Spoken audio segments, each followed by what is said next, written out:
নমঃ শিৱায়। নমস্কাৰ প্ৰিয় বন্ধু বান্ধৱীসকল, আশা কৰোঁ আপোনালোক আটাই ভালে আছে, কুশলে আছে, নিজৰ নিজৰ লাইফত বিন্দাছ আছে, হেপী আছে। ময়ো ভালে আছোঁ। 2026 চনটোত আগষ্টৰ মাহটোত এই মীন ৰাশিৰ জাতক জাতিকাসকলে কেনেদৰে পাৰ হ'ব তেওঁলোকৰ প্ৰেম, ব্যৱসায়, স্বাস্থ্য, শিক্ষা, পাৰিবাৰিক লাভ, ৰিলেশ্যনশ্বিপত আহিব নাই সুখ, ভিডিঅ'টোৰ মাজভাগত বিশেষ টিপছ থাকিব।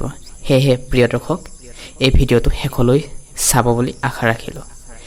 আৰু ভিডিঅ'টো ভাল লাগিলে লাইক এটা কৰি দিব আৰু চেনেলটি প্ৰথমবাৰৰ বাবে আহিলে ছাবস্ক্ৰাইব কৰি থ'বলৈ একেবাৰে নাপাহৰিব। এই মাহটোত বিশেষকৈ মীন ৰাশিৰ জাতক জাতিকাসকলৰ বহুদিন ৰৈ থকা কাম সম্পূৰ্ণ হ'ব পাৰিব। ধৈৰ্য ধৰি কাম কৰিলে লাভ হ'ব আপোনাৰ বাবে।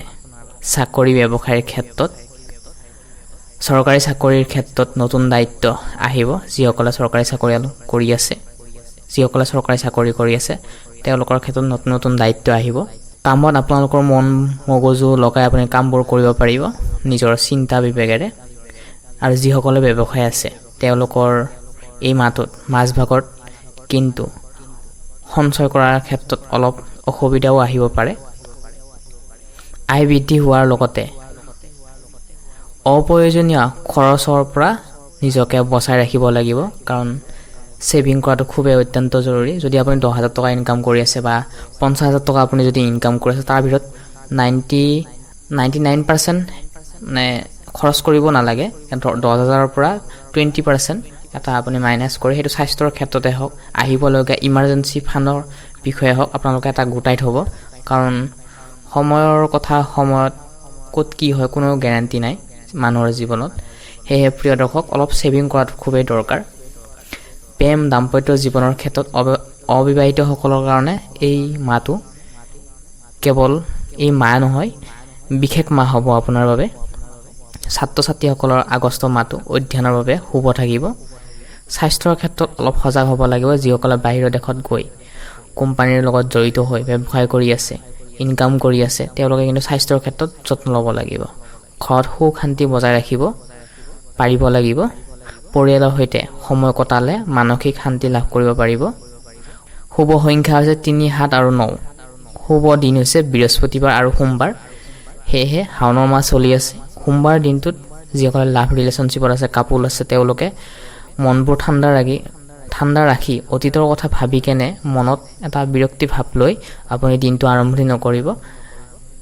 সেয়েহে মন্দিৰত যাওক, ওম নমঃ শিৱায় মন্ত্ৰ 108 বাৰ জপ কৰক। চাব অহংকাৰ ভাৱবোৰ, ইগো ভাৱবোৰ আমাৰ মনৰ মাজৰ পৰা আঁতৰি যাব। প্ৰত্যেকজন ব্যক্তিৰ মাজতে কম বেছি পৰিমাণে ইগো পাৰ্চনটো থকা যায়, যাৰ ফলত এটা সম্পৰ্কে হওক, ঘৰৰ পৰিয়ালৰ ক্ষেত্ৰতে হওক, বাহিৰা লগ বন্ধুৰ মাজতে হওক, এটা ফাঁক মেলা দেখা পোৱা যায়। সেয়েহে প্ৰিয় দৰ্শক, আমি প্ৰত্যেকজন ব্যক্তিয়ে, আপুনি মই প্ৰত্যেকজন ব্যক্তিয়ে ইগোটো আমি মানে চপাই ধৰি ৰাখি থ'ব, বন্ধ কৰি থ'ব পাৰিব লাগিব, ইগন'ৰ কৰিব পাৰিব লাগিব। এই মাহটোত স্বাস্থ্যৰ ক্ষেত্ৰত হজম শক্তিটো ডাউন থাকিব। খাদ্য খোৱাৰ প্ৰতি অলপ সাৱধান হ'ব লাগিব। যিকোনো বস্তু সদায় দৈনিক ব্যৱহাৰ কৰি নাথাকিব, খাই নাথাকিব। যিসকলৰ 45 বছৰৰ পৰা 65 বছৰ বয়সৰ ভিতৰত আছে, তেওঁলোকে কিন্তু জইণ্ট পেইন আছে, গাঁঠিৰ বিষ আছে, তেওঁলোকে এইখিনি সময়ছোৱাত ইমান এটা ভাল নহ'ব আপোনালোকৰ কাৰণে। এই মাহটোত, আগষ্টৰ মাহটোত স্বাস্থ্যৰ ক্ষেত্ৰতো খৰচো খুব বেছি পৰিমাণে দেখা পোৱা গৈছে। যিসকলে 45ৰ পৰা 65 বছৰ বয়সৰ এজৰ ভিতৰত আছে, তেওঁলোকৰ ক্ষেত্ৰত। কৰ্মস্থানৰ মালিক হৈছে বৃহস্পতি গ্ৰহটো। ভাগ্যস্থানৰ দৃষ্টিৰ ক্ষেত্ৰতো ভাল, কৰ্মৰ ক্ষেত্ৰতো ভাল, কাৰণ আপোনালোকৰ শুভ গ্ৰহত বৃহস্পতি গ্ৰহৰ কৃপা আছে, যাৰ ফলত কৰ্ম যদি আপুনি কৰি আছে, কৰ্মটো প্ৰত্যেকজন মানুহে আমি কৰি আছোঁ, কাৰণ দিনটো চলিব লাগিব, জীৱনটো চলিব লাগিব, নহয় জানো? যিসকলে আগতে ৰৈ থকা কামবোৰ ৰখি আছিল, ফাঁচি আছিল, তেওঁলোকৰ ক্ষেত্ৰত এই মাহটো শুভ দেখা পোৱা গৈছে। ব্যৱসায়ৰ ক্ষেত্ৰত ভাল দেখা পোৱা গৈছে। টিচিং লাইন, বেংকিং লাইন আৰু যিসকলে টিচাৰ লাইনৰ লগত জড়িত হৈ আছে, মানে কম্পিউটাৰ প্ৰশিক্ষণ দি আছে, প্ৰশিক্ষণ খুলিছে, বা লগতে আপোনালোকে ছাত্ৰ ছাত্ৰীক এডুকেশ্যন দি আছে টিউশ্যন কৰি, তেওঁলোকৰ ক্ষেত্ৰত এই মাহটো শুভ। ইনকামৰ ক্ষেত্ৰত বিদেশৰ পৰা আয় ইনকাম কৰাৰ সুযোগ ভাল দেখিবলৈ পোৱা যাব এই মাহটোত। সেভিংছৰ ঘৰৰ মালিক হৈছে মংগল গ্ৰহটো আৰম্ভণিতেই।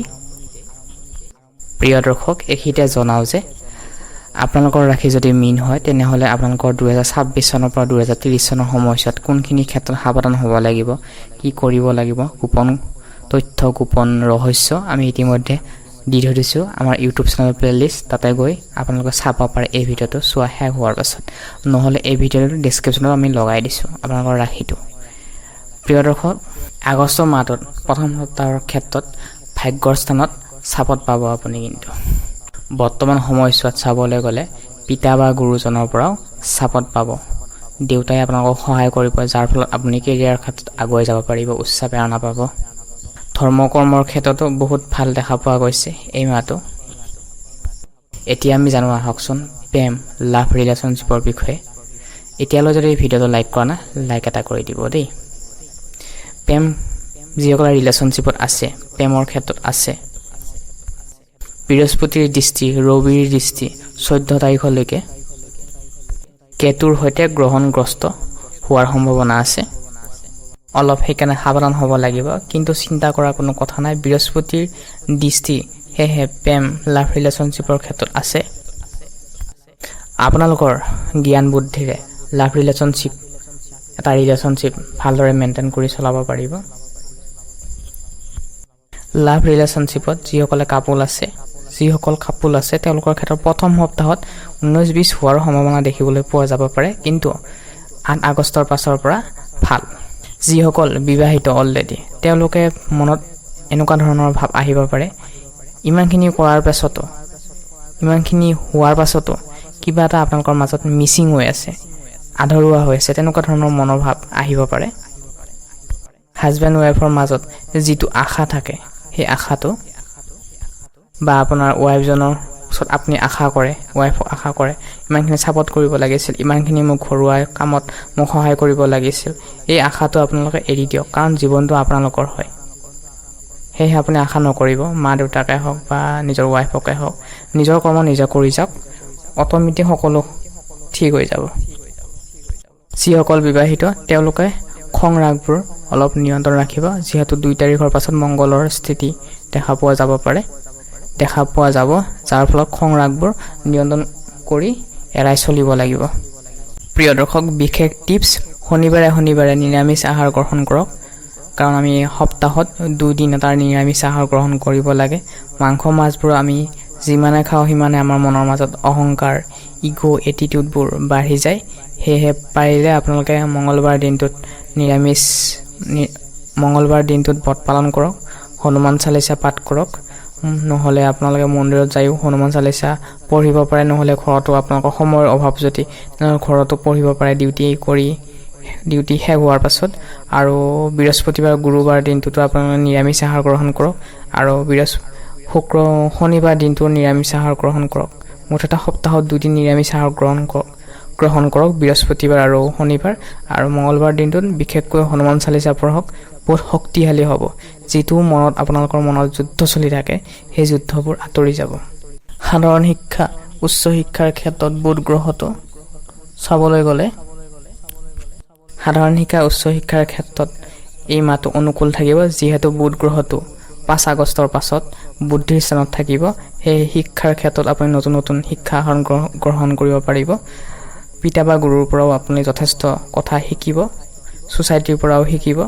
আৰু যিসকলে BA ফাৰ্ষ্ট ছেমিষ্টাৰৰ পৰা BEd, DLEd, MA কৰি আছে, তেওঁলোকৰ ক্ষেত্ৰত চেলেঞ্জ আহিব, কাৰণ জীৱনটোৱে প্ৰতিটো খোজে আমাৰ চেলেঞ্জ থাকে। সেয়েহে আমি সময়টো নষ্ট নকৰি সময়ৰ লগত আমি মিলি জুলি আগবাঢ়িব লাগিব, কাৰণ সময় থাকোঁতে আমি কেৰিয়াৰটো বনাব লাগিব। প্ৰিয় দৰ্শক, আগষ্ট মাহটো আপোনালোকে যাতে ভালে কুশলে দিনবোৰ পাৰ কৰাব পাৰে, আপোনাৰ লগতে আপোনাৰ পৰিয়ালটোৰ মংগল হওক, তাৰে কামনা কৰিছোঁ। পুনৰ লগ পোৱাৰ আশাৰে আজি এই গুৰুত্বপূৰ্ণ ভিডিঅ'টোৰ পৰা আমি বিদায় লৈছোঁ। ধন্যবাদ।